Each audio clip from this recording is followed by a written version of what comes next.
I saw her from across the parking lot. She was leaning against her car, looking down at her phone, her dark hair catching the afternoon light the way it always did, like it knew exactly what it was doing. It had been 11 months since I'd seen her. 11 months since the last time I told myself that protecting her was the same thing as caring for her. My chest did that thing. That specific thing it only ever does when she's nearby. Like someone reached inside and pulled a string I didn't know was still attached. I stood there, frozen between my car door and whatever version of composure I thought I had left. She hadn't seen me yet. I had maybe 4 seconds to decide whether to wave, to walk over, or to get back into that car and pretend the universe hadn't just arranged this exact ambush on a Tuesday afternoon in front of a grocery store in Riverside, California. I chose to walk over. I don't know why I'm surprised it still felt like falling. If you want to hear uncensored, too hot for YouTube stories, check out my Patreon in the description. I need to back up. 2 years ago, Mara moved into the apartment 2 floors above mine. She wasn't alone. She had a cat named Percy, a collection of houseplants that looked chronically underwatered, and a suitcase she never quite fully unpacked because, as she told me once, she wasn't sure she was staying. I met her the way you meet people in apartment buildings, by accident, in the elevator, both of us carrying too many grocery bags and not enough patience. She dropped a bag of oranges. I picked up 3 before they rolled under the gap in the elevator door. She laughed. It was the kind of laugh that doesn't perform itself, just falls out of you when something is genuinely funny. "Thank you," she said. "I always do that. I buy too many oranges." "Why so many oranges?" She shrugged. "I have good intentions." I laughed, and that was it. That was how it started. We became friends the way people do when they're both a little lonely, and too stubborn to admit it. Slowly, then all at once. Coffee on Saturday mornings that started at 10 and ended somewhere around noon. Texts that began as logistics and turned into conversations about everything and nothing. The kind of friendship where you stop noticing the transition from acquaintance to person I actually need. Mara was 31. I was 28.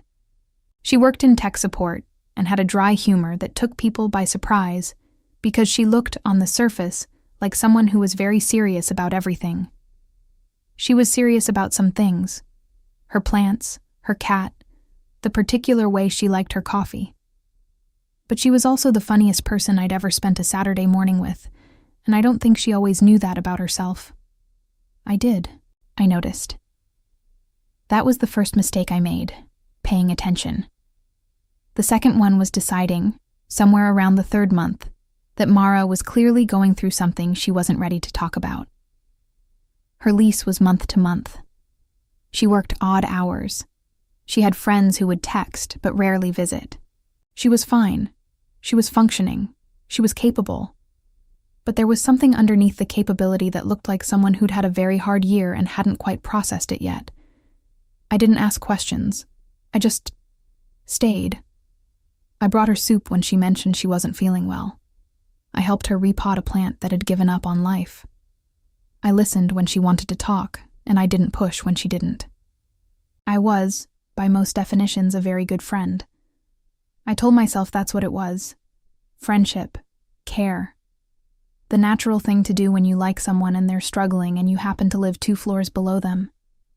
It was only much later that I understood what it means to build a habit out of someone. How quietly it happens. How completely. And how the habit and the feeling are almost impossible to separate once they've grown into each other. I protected her for 2 years.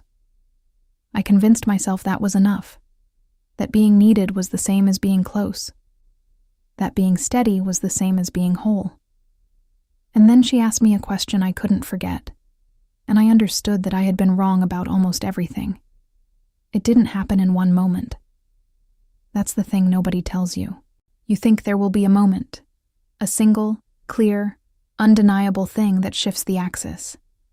There isn't. Or if there is, you only recognize it as the moment much later, after you've spent weeks telling yourself it was nothing. For me, the first sign was a Tuesday in October. We were at her apartment. She'd made dinner, pasta, because she always made pasta, and she always made too much, and she always insisted that was intentional because leftovers were underrated. We were on her couch with plates in our laps, watching something on her laptop, and at some point the episode ended, and neither of us moved to start the next one. The room was quiet. Not uncomfortably. That was the thing about Mara. Silence with her had a different texture than silence with other people. It didn't demand to be filled. She said without looking at me, "I don't think I've ever been this comfortable with anyone." And something moved in my chest. Not a dramatic something. Not a something I could name. Just a small internal shift, like a piece of furniture that had always been in the wrong place, had suddenly been moved an inch to the left, and now the whole room felt different. I said, "Me neither," and I meant it, and I didn't think about it again until 3 hours later when I was back in my apartment staring at the ceiling. Then I thought about it constantly. I started noticing things I hadn't let myself notice before. The way she tilted her head when she was listening to me. Really listening. Like what I was saying mattered more than what she was going to say next. The way she laughed at my jokes before I even finished them, like she already knew where I was going and was glad I was going there. The way she said my name, Ellie, with a kind of ease that made it sound like my name had always been meant to sound like that, and I'd just never heard it right before. I started noticing the way I felt when my phone buzzed and it was her versus anyone else. When it was her, something in me settled, like a held breath finally released. I didn't like that I'd started noticing that. I told myself it was because she'd been going through a hard time and I'd been worried. Proximity plus concern equals heightened attention. That was logical. That made sense. I filed it under normal and moved on, except I kept dropping the file. There was a Saturday in November when we went to the farmer's market because she wanted fresh herbs for something she was determined to cook that she'd never cooked before. She was looking at a bunch of rosemary with the kind of focus that most people reserve for important decisions. And I was standing next to her watching her, and I thought, I don't want to be anywhere else right now. Not in a resigned way. In the opposite of a resigned way. And then the vendor asked if we were looking for anything in particular, and Mara turned to me with that half smile and said, "We're looking for rosemary. We have no idea what we're doing." And I laughed, and the vendor laughed, and the moment passed. But I didn't forget it. I started forgetting other things. I forgot why I'd thought the plan was to keep this exactly what it was. I forgot the particular logic that had made protecting her from a distance feel like the right way to care about her. What I couldn't forget, no matter how many times I talked myself out of it, was the feeling of being in that farmer's market on a cold November Saturday with the smell of basil and rosemary in the air, and her voice saying my name, and the absolute, terrifying certainty that I was in serious trouble. I didn't say anything. What would I have said? That I'd been her steady, reliable downstairs neighbor for 2 years, and somewhere along the way the steady and the reliable had started to feel like a costume I was wearing over something I didn't have a name for yet? No. I kept the costume on, and I got better at wearing it, which turned out to be worse than taking it off. December was the hardest month. Not because anything dramatic happened. Because nothing did. We kept doing what we'd always done. Coffee on Saturdays, texts that went on too long, dinners at her apartment or mine, Percy the cat occasionally condescending to sit on my lap while I pretended not to be delighted by it. Everything looked exactly the same. Inside, I was translating every interaction into a language I wasn't sure I was allowed to speak. There was a night, the second week of December, when she called me at 11:30. I was almost asleep. She sounded like she'd been crying. Not actively, but recently. That specific quality that comes through a voice when the tears have stopped, but the reason for them hasn't. "Can you come up?" she asked. I said yes before she finished the sentence. I sat on her couch and she sat beside me, and at some point she leaned her head against my shoulder and said she'd been thinking about home, and how strange it was to feel homesick for a place when you're not sure the place ever felt like home. I didn't say anything for a while. I just let her be there. Then I asked what home felt like, when it felt like home. And she thought about it for a long time. I could feel her thinking. And she said, like, you don't have to explain yourself. Like you can just be and it's enough. She paused. This feels like that, she said quietly. Right now. This feels like that. I didn't move. I was afraid that if I moved, something would shift. That the delicate balance of the moment would tip somewhere I couldn't take back. I said, yeah, me too. And I meant it in every possible layer of meaning those words could carry. She didn't hear all the layers. Or if she did, she kept that to herself. I got home at 1 a.m. and stood in my kitchen for 10 minutes without turning the light on. I thought about the feel of her hair against my shoulder, and the weight of her leaning into me, and the way she'd said this feels like that, and the way my heart had done something completely inappropriate in response. I was not okay. I was also not willing to do anything about it. This was the version of protecting her that nobody talks about. Protecting her from the thing I felt, which I hadn't asked to feel and didn't know how to put down. If I said nothing, everything stayed intact. She still had her steady, reliable friend 2 floors below. I still had the closest thing to belonging I'd found in years. Nothing had to break, so I said nothing. And I carried it. I carried it through Christmas, when she went home to see her family. And I stayed in the apartment building and noticed how quiet the floors above me sounded. I carried it into January, when she came back with a new scarf and a story about her grandmother that made me laugh for 5 solid minutes. I carried it through February, when she had a rough week at work, and I brought food up 3 nights in a row, and she hugged me at the door each time, and each time I counted to 3 before I let go. 3 was the number I'd decided on. Long enough to feel real. Short enough to survive. There was a night in March when her friend Becca came to visit. Becca was warm, loud in a good way, and had known Mara since college. She arrived at Mara's apartment, and within 20 minutes she had laughed her way through 3 different stories about things they'd apparently done in their early 20s that I would never fully understand the context of. I sat in the corner of the apartment feeling, for the first time, like a supporting character in something where I hadn't realized I wasn't the lead. Which was clarifying, actually, not in a painful way. In the way that sometimes a moment of clarity is what happens right before a question you've been avoiding becomes impossible to keep avoiding. Becca looked at me at one point during the evening and said, very casually, "You're the one she talks about all the time, aren't you?"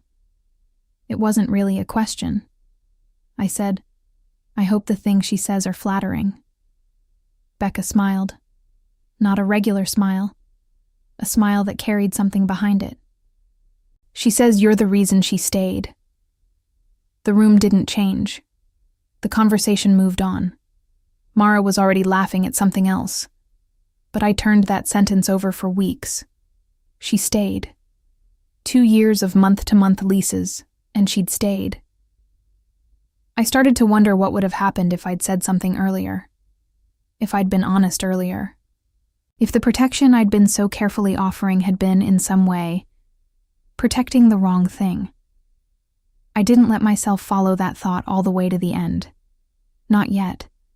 But before we go any further, if you've made it this far, it's because something in this story hit a nerve. That feeling of being the reliable one, the steady one, and not knowing how to say that you need something too. Click the like button right now. It helps me keep bringing stories like this one to you, and if you're not subscribed yet, hit subscribe and turn on the bell. That way, YouTube lets you know the moment a new story drops on this channel.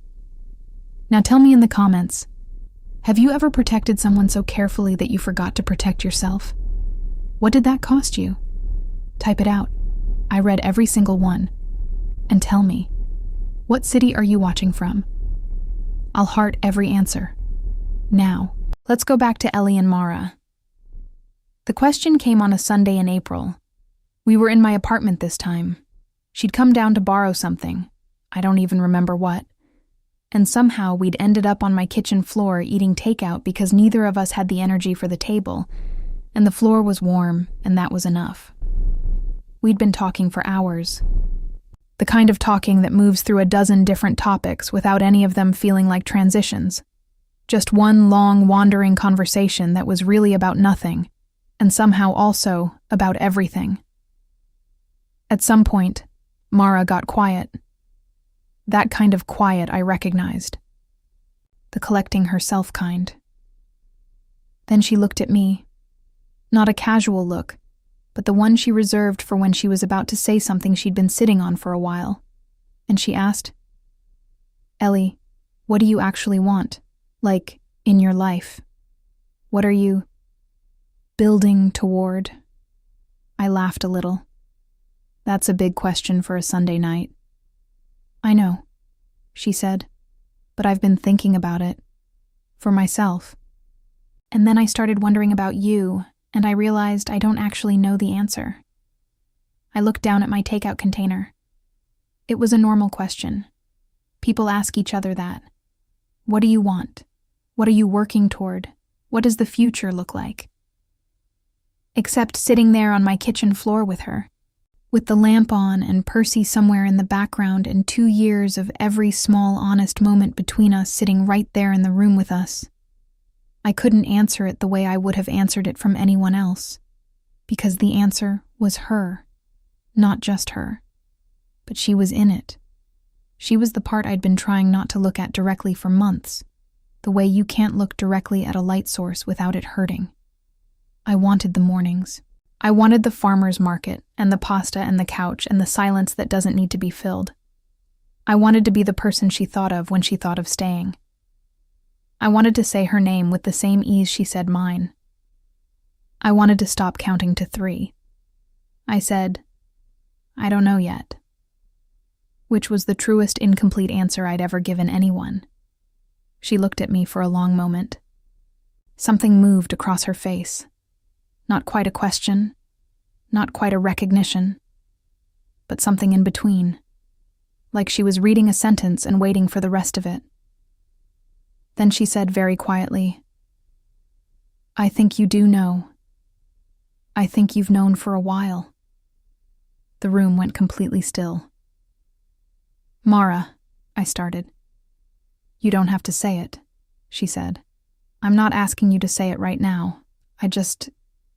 She stopped, looked at her hands. "I needed you to know that I see you, Ellie. Not just the version of you that shows up for me. All of it. Whatever it is you're carrying. I see it. I had been steady for 2 years. Composed. Reliable. The one who showed up. And I looked at her on my kitchen floor and I felt every wall I'd built organize itself into something I could no longer call protection. I was terrified. Not of her. Of what she did to the version of me that thought it had everything managed. She waited. Patient in that specific way, she was patient. Not passive, but present. Like she had somewhere to be, but had already decided this was more important. I said, "I think I've been protecting you from the wrong thing." She didn't answer right away. When she did, her voice was softer than I'd heard it before. "What were you protecting me from?" "From how I feel about you." There it was. 11 months before, I would have swallowed that. Translated it into something safer. Found the exit. But the kitchen floor is a strange place to maintain composure, and 2 years is a long time to hold something that heavy. She was quiet for a long moment, and then she said, "How long?" I almost laughed. "How long have you known?" "Since the farmer's market," she said. "The rosemary." I stared at her. "You stood there watching me look at herbs," she said, with a small, careful smile. "Like I was doing something extraordinary. You were. It was rosemary, Ellie." "I know." I exhaled. "I know it was rosemary." She looked at me then, really looked, the way she always looked when she was being completely honest. And I saw something in her face, that I recognized because I had been carrying it in mine for months. Here is what I expected: that I would say the thing, and she would receive it, and she would be kind about it, and everything would reorganize itself around A before and after. She was the one who had it together. She was the one who knew herself. She'd been living alone, managing her life, making decisions with a clarity I'd always quietly admired and quietly envied. I was the one who'd been floundering inside my own carefully constructed calm. That was the story I had. Except, that's not what happened. She looked at me for a long moment and then she said, quietly, like she was confessing something she hadn't planned to say tonight, "I've been terrified this whole time too. I didn't expect that. I told myself you were just being kind," she said. "That the reason you kept showing up was because that's who you are. That I was reading into things because I wanted to. Because I was lonely, and I'd gotten used to you, and I was confusing what was real." She shook her head. "I spent months," she said, "trying to talk myself out of how I felt about you. Because what if I was wrong? What if I said something, and you looked at me the way people look at someone who misread the room entirely, and I lost the one thing in the last 2 years that felt like actual ground under my feet?" I sat with that. The version of Mara I thought I knew, steady, self-possessed, the one who always seemed to know what she wanted, had been doing, quietly and completely privately, the exact same calculation I had. Neither of us was the strong one. We'd both been protecting each other from the same thing. "I thought you knew what you wanted," I said. "I knew what I was afraid to lose," she said. "That's different." Something in me broke open. Not painfully. The way a window breaks open. Not shattering, but releasing. I reached across the space between us and took her hand. It wasn't a dramatic gesture. There were no speeches, no movie moment, just her hand in mine and the particular quality of a kitchen on a Sunday night, when something that's been held in finally has permission to exist. She looked down at our hands and then up at me, and her eyes were very bright. "Ellie," she said. "Yeah." "I stayed," she said. "On purpose." I knew that. I knew it from Becca, and I knew it from the month-to-month leases, and I knew it from the way she'd said this feels like home that night in December. But hearing her say it now, in this context, with her hand in mine on the floor of my kitchen, it landed differently. I had spent 2 years convinced that I was the one holding things steady, that I was the one doing the protecting, the showing up, the keeping things in one piece. What I hadn't understood was that she had been doing the same thing for me, in her own way, in her own quiet, specific language, staying, making pasta, saying my name like it meant something, waiting. I was not the protector in this story. We had been protecting each other, and neither of us had known. "We're very bad at this," I said. She laughed, that real laugh, the one that just falls out, and said, "Completely terrible." 2 years, I said. "Rosemary," she said. And we sat there on my kitchen floor, and outside the window the April evening was doing whatever April evenings do in Southern California. And I held her hand, and I finally stopped counting to 3. I spent 2 years believing that being steady for someone was the greatest thing I could offer her. It took her one question, a Sunday night, a kitchen floor, a moment I almost deflected, to show me that what she needed was never just my steadiness. She needed me. All of me. Including the parts I'd been carefully filing away. That's the thing nobody warns you about when you spend too long protecting someone else. At some point, the protection becomes a wall. And walls keep things out. But they also keep you in. If this story touched something in you, if you've ever been the steady one, the reliable one, the one who holds everything together while quietly coming apart, write discovery in the comments. That's how I know you made it to the end with me.